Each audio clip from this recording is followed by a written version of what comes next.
ወይኔ እንቅልፌ ወይኔ በተኛስ አይ ማሽቋለጤ አፈራባ ብላ ኮቲፋር ወይኔ ጀምአው እንዲህ ቋጥሬ እንዲህ አየር ላይ ልቀር ወይኔ ምን አይነት ኳስ ነው ፔፒያን ይዞት ሄደው ኳስ እንዴት ነው አይመታውም እንዴ ልምሻ ነው እንዲያዘው ምንድነው የሚሰሩት እንዴ ይቻላል እንዴ ድንቁር ያለ ተጫዋች ማለ እንዴ እናንተ ወይኔ በተኛ ነበር የሚሻለኝ እኔ እንደዚህ ለህይወቴ ራሱ ቋጥሬ አላቅም እንደዚህ ማን ኧረ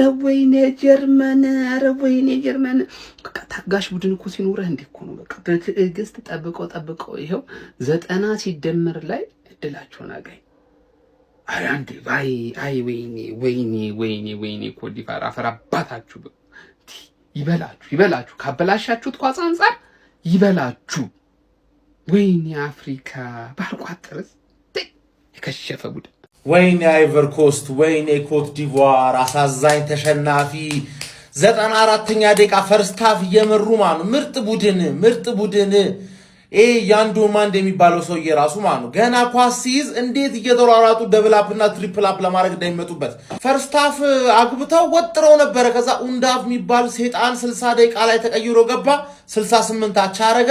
ከዛ ባለቀ ሰዓት ልባቸውን ሰበረው 94ኛ ደቂቃ ላይ ማኑ በእናት ፔፔ የሆነ ሰዓት ላይ ሸንሽኗቸው ወይኔ አዲንግራ ብቻ በኤ የሚጀምር ሰውዬ ማኑ እዚህ ጋር ጸጉሩን ቀይ የሚቀባ ማለት አንተ ዶማ ነህ በቃ ገባ አንተ ነው ያስበላቸው አትመታውም ምንድነው አቆም ላሽ አሳዛኝ ተሸናፊ ኮዲዋል እመኑን ግን አፍሪካ ቡድኖች ተቀይረዋል ነው በቃ ዲፈረንሱ እየጠበበ ነው በእኛ ትውልድ ጊዜ የአፍሪካ ሀገር ዓለም ዋንጫ ሲበላና ያለን ምን አለበሉኝ ነው ምላችሁ አንተ ሁሉም ሰግጦ እኩል እንደ ኩያ እኮ ነው የሚጮተው ሁሉም ትችላላችሁ ሁለተኛ ቢሆንም ታልፋላችሁ እዚህ ምድብ ማለት ነው ኮትዲቯር ትችላላችሁ እናቴ ዛሬ ቢያንስ አንድ ነጥብ ይገባችሁ ነበር ቢስሚላህ ረተቃጠልኩኝ በማያገባኝ መች ነው የሚያልፍልን እኛ እኮ እንዴ የራሳቸው ብቻ ያ አደናግራቸው ነው አዲንግራ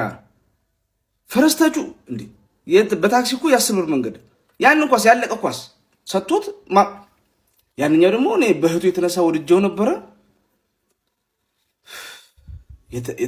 የተቃጠለ አቃጠሉን ኧረ ቢስሚላህ የኛ ቅመም አማድ በስንጣሙ ምርጥ እኮ ናት በርግጥ ጀርመን ጋር የተጫወቱት ሌቭላቸው አይገናኝም ግን አሳልፈው የሰጡት ከባድ በጣም የሚያስጠላ ነው ባለቀ ሰዓት ይችላሉ ጀርመኖች የተጫወቱት እኮ አይቨር ኮስት ናቸው ግን ብልጥ አለመሆናቸው በተለይ ሁለተኛው ጎል ኦፍሳይድ ያንኛው እንዴት እንደሆነ ቢስሚላህ እኔ አዲንግራ ደግሞ በጣም ነው ይገርመኝ አዲንግራ ያንን ኳስ ምን ሊያደርገው እንደፈለገ ፈጣሪ ወዶ አይደለም በየክለቡ የሚያንከራተው ወዶ አይደለም እውነት ነው የምላችሁ አይቨር ኮስት ደጋፊዎች በጣም የሚያሳዝን ነው እስቲ ለማንኛውም እናንተ በጨዋታው ተሰማችሁን ኮሜንት ላይ አስቀምጡ ቪዲዮ ከተመቻችሁ ኮፒ ሊንክ ሪፖስት ላይክ ማድረግ እንዳይረሳ ቴንክ ዩ ጀርመኒ ከሁለት ዓለም ዋንጫ በኋላ ለመጀመሪያ ጊዜ ከምድቡ አልፋለች ማለት ነው። ዛሬ ሀቨርዝ ሜዳ ውስጥ ነበር ምናምን ነገር ከዛ ኡንዳፍን አስገባው ኡንዳፍ ሁለት ጎል አገባባቸው ማን ይሶዬ 4 ጎል አለው ቶፕ ስኮረር ነው ያለ ዋንጫው ገብታችኋል አዲንግራ የተባለ ደደብ ሶዬ የፕሪሚየር ሊግ ተጫዋች አይደል እንዴ አታገባው ፈርስት ታይም ጥቅለል አታረገው ማን ኒኮላስ ፔፔ ገብቶ ለካ አንተ ይችል ነበር በእናት ፔፔ ቆጨኝ እግዚአብሔርን እናቴ ትሙት ቆጨኝ 31 አመቱ ነው ግን ቆጨኝ እኔ አርሰናል ቤት ውስጥ ትንሽ ባይ እንዴት ነው ያብላላቸው እንዳለ ማለት ነው ገብታችኋል በጣም ነው የሚችለው ሜቻ አንተ ዛሬ በጣም ኩክ አድርጓቸዋል ገብቷል ይሄ ልጅ ማለት ተከታታይ ሁለተኛ ጌሙ ሳየው በጣም ነው የሚችለው በጣም ፍሎሪያን ቨርትዝ የሚያምር እንቅስቃሴ እያደረገ ነበር ኪንግ ጋይ ኦፍ ኮርስ ኪንግ ካይ ነው ገብቷል አይደለም ግን ኡንዳፍ ገባና ይሄ ደግሞ ሌላ ነገር ነው መሰለኝ ነው ጎበጥ ያለ አጥር ያለ ሰው ነው ቅርቅር ነው የሚያደርገው ምንም አይሰማም ገብቷል ኮትዲቯር ስቲል ቻንስ አላቸው ኔክስት ጌም ወያቻው ካሸነፉ ያልፋሉ ገብቷል አይደለም ግን ማለት ዛሬ ማሸነፍ የሚችሉበትን እድላቸውን አዲንግራ ወሰደና ወደ ማን ይደደብ ሰው ነው በእናቱ ኡንዳፍ ፈርስት ታይም ጠቅጠቅ ዞር አረገና ጠጣ በጣም ይችላል ማን አረ ወርልድ ካፕ አሁን እያበደ ነው ማለት ደቂቃው ይታያል። አረ በስመ አብ የአማዱ ኮት ዲቫር ማለት ነው ጀርመን አስደንግጦት በቃ እሪ አግብቶ እስከ 90 ደቂቃ አስጠብቆ የሚወጣ ነው የሚመስል ግን ባለቀ ሰዓት ኡንዳቭ ገብቶ ጌሙን ቀይረው የስቱትጋርት አጥቂ ነው አይ ቲንክ ሌላ ክለብ ካልገባ አላቅም ግን በቃ በስመ አብ በጣም ትላልቅ ቡድን ሆኖ ዘንድሮ የሚቀልድ የለም ፖርቹጋል ብቻ ነው እሱም ባውንስ ባክ ያደርጋል ብለን ቀጣይ ተስፋ እናደርጋለን ለክሪስ ይባል ማለት ነው። ኮት ዲቫር ግን በጣም የሚችል በጣም የሚችል የአፍሪካ ቡድን ነው። እኔ እንደ ሞሮኮ የሚያክል የለም እያልኩ ነበር። አክቹሊ አሁንም ሞሮኮን የሚያክል የለም ግን ቀጥሎ እነዚህ በጣም ጎበዝ ናቸው።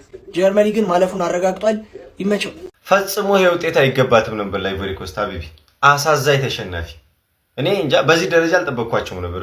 በዚህ ደረጃ ጀርመንን አዛ ያረጋሉ ብዬ አላሰብኩም ነበርና ተጨማሪ ጎሎችን ማስቆጠር የሚችሉበት እድል ነበራቸው ግን ይሄ ቱርካዊ ማለት ነው ደኒዝ ኡንዳ የሚባል ጎረምሳ ተቀይሮ ከገባ በኋላ አብዮታዊ እርምጃ ወሰደባቸው። በጣም ነው የሚገርም። ጀርመን ግን በጣም ይሄን የዓለም ዋንጫ ከሊ ይበለዋል በቃ ከሊ ፐርፌክት ነው ምናምን ማለት በጣም ይከብዳል። ጀርመኖች ራሱ ነው በጠበቅኳቸው አንግል እያገኘኋቸው አይደለም ያለሁት ማለት ነውና ብቻ አፍሪካን ግን ካለፉት ዓለም ዋንጫዎች ስታዩ በጣም እየተሻሻሉ በዚህ ከሄድን አንድ ሁለት ዓለም ዋንጫዎች በኋላ ያው ዋንጫ የሚያሳካ አፍሪካ ቡድን ይኖረናል ማለት ነው።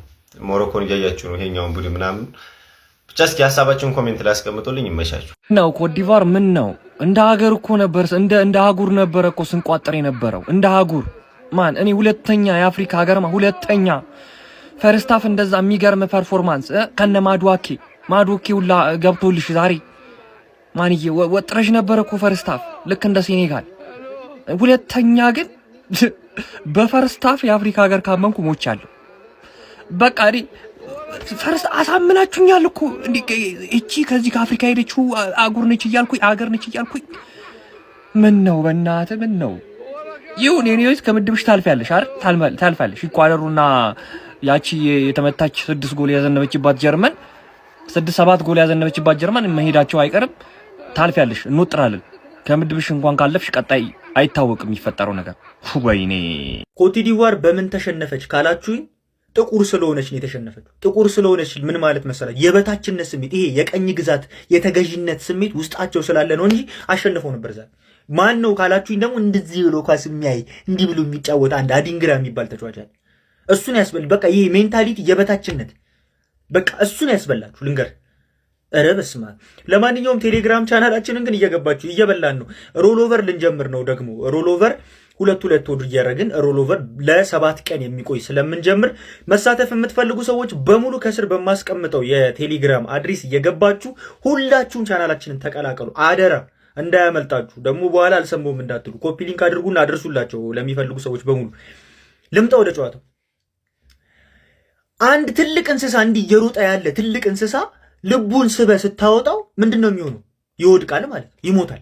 ልክ እንደዛ ነው ያረከው የኮት ዲቫር አሰልጣኝ። በዛ ጨዋታ ላይ አማድ ዲያሎን ጎትተ ስታስወጣው አለቀ ጨዋታ በቃ። ሴኮ ፎፋና ምርጥ ተጫዋች ግን ቢጫ ስለነበረበት አላስገባውም። እሺ ይሁን። አማድን ማስወጣትህና አዲንግራን ማስገባትህ ግን ትልቅ ዋጋ አስከፍሏል። እኔ ቆይ ዲዮማንዴ ማን ስለሆነ ነው የማይወጣው እንዴ? ዲዮማንዴ ነበር በአዲንግራም ከተቀየረ መውጣት የነበረበት። ሌላው ደግሞ ኒኮላስ ፔፔ። አንተ ኒኮላስ ፔፔን ረስተው ነው እኔ አሰልጣኙ ምን ፔፔ እኮ አንተ አርሴናል ቤት ራሱ እያለ ስንት ስራ የሚሰራ እንዴ? ከምር ይኸውላችሁ ፔፔ ምን ያህል ኳሊቲ እንዳለው የምታውቁት ለአዲንግሬ የሰጠውን ኳስ ብቻ ይበቃል። እዛ ጋር እኮ እንዳለ ነዳቸው እንደዚህ። ፔፔ ሙሉ ቢጫወት ምን ሊያደርጋቸው እንደሚችል አስብ። ዲዮማንዴ ቤንች ነው መሆን ያለበት ልንገር። ከዚህ በኋላ ዲዮማንዴ ቤንች ነው። ፔፔ ቋሚ ይሆንና አማድም ቋሚ ይሆናል። እሺ ልንገረኒ እንዴ ምንድነው የምትሰራው አንተ ሲያናድ። ሌላ ደግሞ ዲዮማንዴን አስገባው የስፖርቲንግ ሊዝበኑ ተከላካይ ዲዮማንዴ የሚባለውን አትሊስት ኳስ እወቅ ያነባል። እሱ የአውሮፓ ነው ሲጫወት ይኖረው አይደል? ምንነታቸውን የማናውቃቸው ሰዎች አታስገባ። አንዳንዴ እነሱ ሳይሆን እኛን በጥቁረታችን የሚንቁን እኛንን በጥቁረታችን ራሳችንን የምንንቀው ዝቅ የምናደርገው። በኳሊቲ በጣም ጥራት ያላቸው ተጫዋቾች ያላት ኮት ዲቫር ጥሩ መንቀሳቀስ፣ ጥሩ መጫወት፣ ጎል ማስቆጠር ትችላለች። ነገር ግን ከጀርመን ጋር አንድ እኩል መውጣትን እንደ ትልቅ ነገር ይዛ ተቀበለችው። ሴት ፒስ ቆንጅዬ ቦታ ላይ እንኳን እያገኘች ባክ እያደረገች ትጫወታለች ማለት ነው። ቻንሶችን ካውንተር ሁላ አልፈልግም የሚመስል መንገድ ማለት ነው። በጣም ደባሪ ነገር ነው የሰራችሁት ዛሬ። ጎል እንደሚገባባችሁ ያስታውቅ ነበር። ጀርመኖች እኮ ልክ እንደናንተ አቻ ቢወጡ 4 ነጥብ ይኖራቸዋል። በ4 ነጥብ አታልፉም፣ አታረጋግጡ ማለት ነው። 6 ነጥብ ነው የሚያስፈልጋችሁ። 1-0 መርታችኋል። ጎል ሲገባበት እየመራ የነበረ ቡድን እኮ እንደገና ለማጥቃት ነው የሚሄዱ። ጀርመኖች ነው እየባሰባቸው የሚመጣው። ራስክን ስለምትንቅ ጥቁር ስለሆንክ አዲንግራ ምን አይነት ኳስ ነው ያባከንከው? ያን የመሰለ ካውንተር ሌላም በተደጋጋሚ አማዲያኑ ቻንሶችን ፈጥሯል። ስንት ኳስ እንዳባከኑ። ከዛ በኋላ ባለቀ ደቂቃ ጎል የሚፈልገው ፈላጊው ቡድን ነው ሊያስቆጥር የሚችለው። ካልፈለክ እንዴት ታገባለህ? ባክ ስታደርጉ ስትፈሯቸው አንድ እኩል ከተገኘ እሰየው የሚመጣ ጥሩ ቡድን እኮ ነው ያላችሁ። በጣም ጥሩ ቡድን፣ በልምድ ያላችሁ ተጫዋቾች አላችሁ። ፖቴንሻልም ከ100 ሚሊዮን በላይ የሚያወጡና ዲዮማንዲን የመሰሉ ተጫዋቾች አላችሁ። አውሮፓ በመጫወትም ከሆነ ማንቸስተር ድረስ የሚጫወቱና ማዲያኑን የመሰሉት ምንም እኮ ልዩነት የላቸውም። ከሀቨርት ነው ከነሱ የሚጫወት እዚህም ዲዮማንዲን። ምን አይነት የደከመ ነገር ነው ይዛችሁት? በጣም ድድብናን የሰራችሁት። በእርግጠኛ ያው ከማሳካት ወደ ኋላ አንልም። ቅድም ያልኳችሁን ፈርስት ሃፍ ላይ ቴሌግራም ቻናል ላይ ገብታችሁ መመልከት ትችላላችሁ። ለማንኛውም አዲሱ አካውንታችን ስለሆነ ፎሎ ማድረግ እንዳይረሳ። የሌሊቱን የጃፓንም ጨዋታ እናያለን አብረን። ይመቻችሁ። በዚህ ውጤት እንደኔ ቅጥል ያለ ማን ነው ጋይስ? አዲንግራ የሚባለው ተጫዋች ተቀይሮ ገብቶ ምንድን ያደረገው? ይሄንን ኳስ ከአንዳንድ መለጠፍ ነው እንጂ ያለበት ለምንድን ነው ኳሱን የያዘው? 2-1 አድርጎ ጨዋታውን አሸናፊ ማድረግ የሚችልበትን እድል ነው ያመከነባቸው። በጣም ነው ያቃጠለኝ ጋይስ። ውጤቱም እርርን ያደረገኝ 1-0 በፍራንኪስ የመጀመሪያ አጋማሽ ጎል ለረጅም ደቂቃዎች ስትመራ የነበረችው ኮት ዲቫር ባለቀ ሰዓት እንግዲህ 68ኛው ደቂቃና 94ኛው ደቂቃ ላይ 2 ጎሎች በጀርመን ካምባክ ተደርጎባት 2-1 ተሸንፋለች። ከእጇ በጣም ወርቃማ እድል ነው ያስመለጠችው። ምድዋን ዛሬ አሸንፋ ሌላው ቢቀር ደግሞ አቻ ሆና ከጀርመን ጋር ከታላቋ ከሀያሏ ጀርመን ጋር ነጥብ መጋራት የምትችልበትን እጅግ አስቆጪ እድል ነው ያሳጣችን። ምን አይነት ግን ወርቃማ ቅያሪ ነው ሁሊያን ናጌልስማን ያደረገው። ሁለቱ ቅያሪዎች ማለትም አሚሪና ኡንዳፍ ሁለቱንም ጎሎች ተቀይሮ አስቆጥሯል። አሚሪ ደግሞ አንዱን አመሻሽቶ ማቀበል ችሏል። በጣም የሚያበሳጭ አጨራረስ ነው ጋይስ። ኮት ዲቫር በጣም ምርጥ ነው የነበሩት። ለዛ ነው በጣም ያበሳጩኝ። የሚገርም ተፎካካሪ ሆነው ነገር ግን ባለቀ ሰዓት ለጀርመን እጃቸውን ሰጥተው ወጥቷል። ለማንኛውም ስለዚህ ውጤት ምን ትላላችሁ? ሐሳባችሁን ኮሜንት ሴክሽን ላይ አጋሩኝ። ሜዳ ስፖርትን ፎሎ ማድረግ እንዳትረሱ። ዋው ጀርመን አላሳፈሩኝም። እንቅልፌን አጥቼ ቁጭ ብዬ በስተመጨረሻም ባለቀ ሰዓት ባስቆጠረችው ግብ ጀርመን አሸንፈ ወደ ጥሎ ማለፏን አረጋግጣለች። እስቲ ለዚህ ፓስ ከ10 ስንት ትሰጡታላችሁ?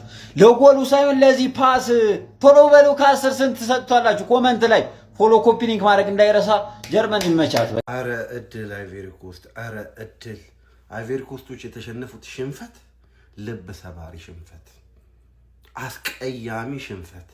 ባለቀ ደቂቃ ምርጥ ተጫውተዋል፣ ምርጥ ነበሩ። ከአፍሪካ አይቬሪ ኮስት ምርጥ ቲም ነው ከሞሮኮ ቀጥሎ። ነገር ግን እዛ ጋር ያለቀ ኳስ ስቶ የእድል ነገር መጥቶ ገባ እዚህ። ይሄ እኮ ነው ልዩነታችን የአውሮፓና የአፍሪካ ሜንታሊቲ ነው። በቃ ዊኒንግ ሜንታሊቲያቸው እነዚህ ጣራ የነካ ነው።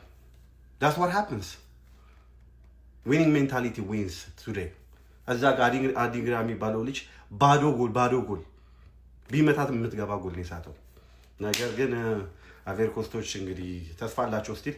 ጀርመን ግን ቀጥታ አልፋለች። ስንተኛ ቲም ናት? 3ኛ ቲም ናት መሰለኝ። 4ኛ ቲም ቀጥታ ያለፈች። ዋው የሚገርም ጨዋታ ነበር ይሄ ዓለም ዋንጫ። በቃ የሚያስደምም ዓለም ዋንጫ። ይሄ ልጅ ማን ምን እንደሆነ አላቅም፣ ከየት እንደመጣ አላቅም፣ ግን የሚገርም አጥቂ ነው።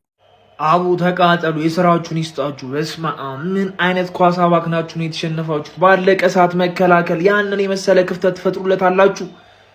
አረ ያንዲያሙንዴ በትልቅ ጨዋታ ላይ እንደዚህ አይነት ፐርፎርማንስ አማድን ለምንድን ነው ያስወጣው? እሱ ነበር እኮ ከቻንሶቹ ክሬት እያደረገ የነበረው። አረ በስመ አብ እኔ ቅጥል ያልኩበት ጨዋታ ነው። በእናትህ ጀርመን አይገባትም፣ 3 ነጥቡ አይገባትም ነበር። አረ በስመ አብ አፍሪካውያን ግን በጣም ያኮሩ ነው። በቃ በጣም ስከሸከው ይተልካኩ ነው። ከአውሮፓ ትልልቅ ብሔራዊ ቡድኖች ጋር ቀላሉ እጅ መስጠት የሚባል ነገር የለም። በቃ ተመጣጥነው ተፎካክረው የሚችሉትን ጥረት ሁሉ አድርገዋል። ረጅም ሰዓት መርተዋል። ግን በቃ በሚያናድድ ሁኔታ ካምባክ ተሰርቶባቸው በመጨረሻ ደቂቃ መሸነፋቸው ትንሽ ያናዳል። ጀርመን እንግዲህ ኢቮሪ ኮስቶች 2-1 ማሸነፍ ችለዋል። ከዛ ውጪ ግን ጨዋታው ላይ የተፈጠረው ነገር የሚገርም ነበረ። ጠቅጠቃቸው ያበረው ጀርመኖች የሚጮቱት ጨዋታ ደስ ይላል። ሙዚያላ ቨርትስ ከነገና ግን ጎል ፊት የነበሩ ነገር ደስ አይል ነበር። ከሀቨርትስ ነበረ ጎል ላይ ለመምታት ያለው ኢንቴንት የሚያሳየው። እነሱ ግን ጥሩ አልነበሩ። መጮቱ ላይ አሪፍ ናቸው፣ ግን ጎል ፊት የሚመጡ ኳስ ብዙም የባከነ ነበረ እና ከዛ ውጭ ግን እነ ዴኒስ ኡንዳፍ የመሰለ አጥቂ እኔ ይገርመኛል። ይህ ሰውዬ በተሰለፈ ቁጥር እንዳገባ ነው እና በ11 ጨዋታ ቲንክ አሁን 7-8 ጎል አለው ለጀርመኒ እና የሚገርም እንቅስቃሴ አዞልቤስ ዴኒስ ኡንዳፍ ኔሽንስ ሊግ ላይ በጣም ጠቅሟቸው ነበር። እዚህ ዓለም ዋንጫ ላይ በሁለት ጨዋታ 2 ጎል 2 አሲስት መያዝ ችሏል እና ኩራሳውን ባለፈው ጨዋታ ግን ዛሬ ይህን ጨዋታ ከቤንች ተነስቶ 2 ጎል ማስቆጠር በጣም የሚገርም ፐርፎርማንስ ነው። ከዛ ውጪ ፌሊክስ ሜቻ ራሱ ለመጨረሻ የሰጠው አሲስት የሚገርም ነው። ፒንግድ ፓስ ነው ማለት እሷ ኤፍሲ ላይ ያለችው እንግዲህ የሚያውቀዋል ፒንግድ ፓስ የሆነች የሚገርም ፓስ ነው የሰጠው አሰጣጡ ራሱ። ከዛ ውጪ ላለው ግን ጀርመኖች አሪፍ እንቅስቃሴ አሳይቶ ነበረ። ከኢቮሪ ኮስት የተሻለ ቢያሳዩም ኢቮሪ ኮስት ግን ከጠበቀባቸው በላይ ማሳየት ችሎ ነበር ብዬ አስባለሁ። ትንሽ ቦኒ የኢንተር አጥቂ አንደርዌኒንግ ነበር አጥቂ ላይ ትንሽ ጥሩ አልተሰጠም እሱ እንጂ እሱ ቢሻሻል ኖሮ ምናልባት ዲዮማንዲ ፈርስት ሃፍ ላይ ሲረብሻቸው ነበርና እሱ ላይ አቴንሽኑ በዛ። ልብ ብላችሁ ካያችሁት አሁን ሲያዝጋቸው ነበር እኮ ግን በዛውም ያህል ኮንቴን ለማድረግ እሱ ቀላቸው ነበር። እንዴት ቀላቸው እንኳን ብትሉ ማለት ነው አጥቂው ጥሩ እንቅስቃሴ አላየውም ኢቮሪ ኮስት ጋር ቦኒ ጋር እና ከዛ ዲዮማንዲ ላይ ተደራረቡ እያለፋቸው እንኳን አንዱ ያስጥለዋል እያለፈው አንድ 3-4 ሰው ኦልሞስት ማለፍ ሲጠበቅበት አይተናልና አማድም ጥሩ እንቅስቃሴ ነበር። ከዛ በኋላ ግን ትንሽ ጨለም ሲሉ አይተናልና ሰከንድ ሃፍ ላይ ደግሞ ያው ጀርመኖች ደግሞ ተነሳሳባቸው ቅያሪ ማድረጉ እንዳያችሁት የሀገር ቅያሪ 4-1 ምናምን ሲያደርጉ ተመርተናል ኦልሞስት ብቻ ያ ጀርመኖች ግን በስተመጨረሻ ዴኒስ ኡንዳፍ 2 ጎልን ካስቆጠረላቸው በኋላ ማሸነፍ ችሏል ማለት ነው ይህንን ጨዋታ። ይህንን ተከትሎ ደግሞ ወደ ቀጣይ ስቴጅ ማለፋቸውንም አረጋግጠዋል ማለት ይቻላል ጀርመኖች ማለት ነው። እና ያ የሚገርም እንቅስቃሴ ከጀርመኒ የተመለከት ነው። ብቻ ያ ቀጣይ እስክንገናኝ እንደዚህ ተለምዶ ያለማንጫ እንዳያንቀሱ አስወጫ ና ያልሳሳዎች ኮንትራ ያስቀምጣችሁ ኮፒ ሊንክ ሚዲያ